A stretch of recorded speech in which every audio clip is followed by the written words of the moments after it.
Good evening, everyone. My name is Scott Crawford. I'm a 3L law student at Tulane University, specializing in maritime law. I'm also the senior article editor of the journal. Today I'll be offering a preview of my comment titled Inextricably Intertwined, the yin and yang of the New York Convention, FAA, and non-signatory third parties. As you may have guessed from today's flyer and the titles of the other comments in today's presentation, a lot of arbitration will be discussed today, especially pertaining to maritime cases.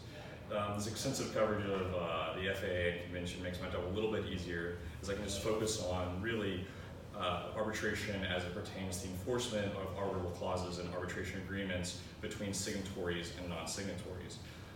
Thus, I'll leave it to my co-presenters to provide a better overview of the history of the FAA and convention, and just provide an overview of the cases addressing the conflicts of when non-signatories can compel arbitration, or when signatories can compel arbitration on non-signatories, and offer support of a recent decision out of the Ninth Circuit, which has taken sides in what I believe are two circuit splits. One between the Second and the Fifth Circuit regarding the signature requirement under the New York Convention, and second between the Ninth Circuit and the Fourth and 11th Circuits regarding when arbitration can be compelled between either the FAA and the convention itself.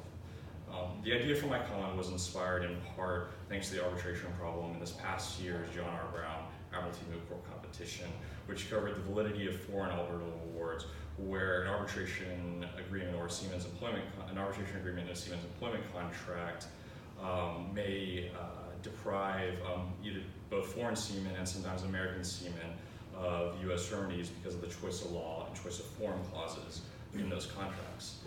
This led me to explore other issues in Siemens employment contracts where arbitration could or could not be compelled, again, by either the signatories or non-signatories. Thanks to Professor Davis, I found a case called Yang v. Majestic Blue Fisheries, where the Ninth Circuit held that non-signatories cannot compel arbitration under the convention. And this decision has two key implications.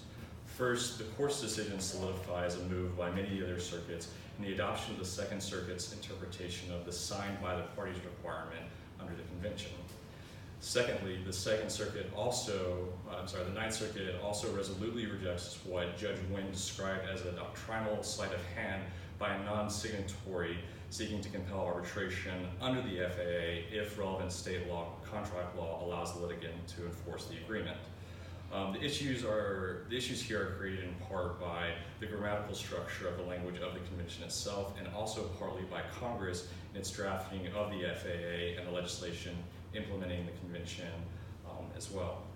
Chapter 1 of the FAA was enacted in 1925 by Congress with the intention of creating a strong federal policy favoring arbitration. And through a subsequent line of Supreme Court cases, this policy has been affirmed by the courts. And nearly 50 years later, the U.S. acceded to the New York Convention, and Congress passed the Convention Act, which incorporated the convention into Chapter 2 of the FAA. Even though there are significant differences between the convention and FAA, Congress decided or chose not to amend Chapter 1 of the FAA to harmonize differences between the convention and domestic U.S. arbitration, and instead left this to domestic U.S. courts to resolve these discrepancies. However, not to put the full blame on Congress, one of the issues lies solely within the convention itself, and that is what I mentioned earlier, the signed by the parties requirement, which has also given trouble to foreign courts. Under the convention, an arbitration agreement is defined in Article 2.2, which states, the term "an agreement in writing shall include an arbitral clause in a contract or an arbitration agreement, signed by the parties or contained in exchange of letters or telegrams." Here, the disagreement lies in whether there's a signature requirement for both an arbitral clause in a contract and an arbitration agreement, or if there's only a signature requirement for the arbitration agreement. In what has been called an outlier opinion by the Fifth Circuit in the case Fear-Drake v. Marine Towing, they held that the convention's signature requirement only applies to an arbitration agreement. No other circuit court has held this, and in fact, the approach taken by the Fifth Circuit was explicitly rejected by the Second Circuit in a case called Con-Lucas. In Con-Lucas, the Second Circuit held that punctuation canon applied, that is, the modifier signed by the parties applied to both arbitral clauses and agreements. To hold otherwise, the court reasoned they would make the comma there superfluous. Additionally, the Second Circuit performed a thorough analysis of Article 2.2's text and legislative history, including the language in the other working languages of the convention, such as Spanish and French, which read in the plural, indicating that the signature requirement applied to both arbitral clauses and arbitration agreements. In Yang, the Ninth Circuit adopted the approach by the Second Circuit, and again has been adopted by several other circuits, such as several other circuit courts within the U.S., again reaffirming the Second Circuit's rationale and analysis. However, while the convention signed by the parties requirement doesn't apply to arbitral clauses in contracts as held by the Fifth Circuit, since they have not overturned or revisited their decision in Sphere Drake, I believe, and as I discussed in my comment, that if they were to readdress the issue, they would likely follow the lead of the other circuit courts. However, Sphere Drake is interesting in the fact that the signatory party was trying to enforce arbitration on the non-signatory party because the non-signatory was attempting to benefit from an agreement contained through his insurer. And there, the Fifth Circuit, though not explicitly stating it in the opinion, might have been inclined to use equitable estoppel to prevent the non-signatory from escaping arbitration. And this doctrine has also been used by the Fourth and 11th Circuits with regards to the convention as well. The use of equitable estoppel arises from the differences by the courts in order to enforce arbitration. Actually arises from the fact that courts have had trouble with the differing form requirements between the FAA and convention. Again, the convention requires that an agreement signed by that there be an agreement signed by the parties, and perhaps most importantly, only a party to that agreement can compel the arbitration. Neither of these are explicit requirements for arbitration under the FAA in Chapter 1 versus the convention, which is again under Chapter 2.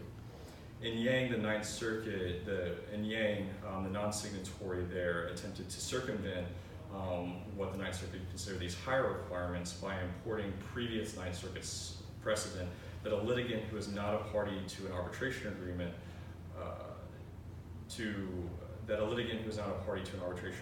in order to invoke arbitration under the FAA can do so if the relevant state law contract allows that litigant to enforce the agreement. The Ninth Circuit rejected this argument in Yang, reasoning that again it was a doctrinal sleight of hand because the convention imposed these higher requirements that only a party to the agreement can compel arbitration. The Ninth Circuit also reasoned that while the FAA permits arbitration or an arbitration agreement is enforceable under state law, the convention again requires them to satisfy these additional prerequisites. However, this is not, again, the approach taken by the 11th and 4th Circuits. In the 11th Circuit, in this case called Escobar, in the 4th Circuit called Agarrao. There, both circuits permitted non-signatories to enforce arbitration under the convention applying equitable estoppel because the signatory seaman either relied on the employment contract itself to bring his claims or his claims against the non-signatory were inextricably intertwined with those against the signatory. The issue with Escobar and Agarrao is that in both cases, neither the 11th or the 4th Circuit specified what state law applied, and further seemingly passed by the convention's higher requirements that only a party to the agreement can compel arbitration and that it be signed by that party.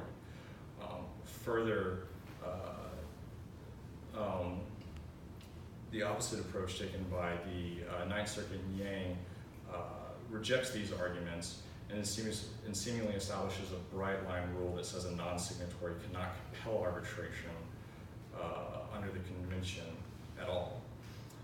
And again, the confusion here lies in the 11th and the 4th Circuits attempting to circumvent the convention's higher requirements by applying relevant precedent for cases falling under the FAA in Chapter 1.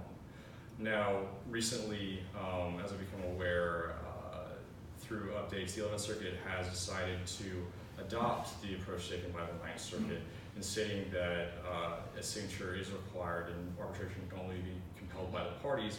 But in this most recent case by the 11th Circuit, they never went back and addressed Escobar, where again they compelled arbitration via the equitable estoppel doctrine. So it remains to be seen how the courts, especially the 11th Circuit, decides to resolve this matter within its own courts. Thank you.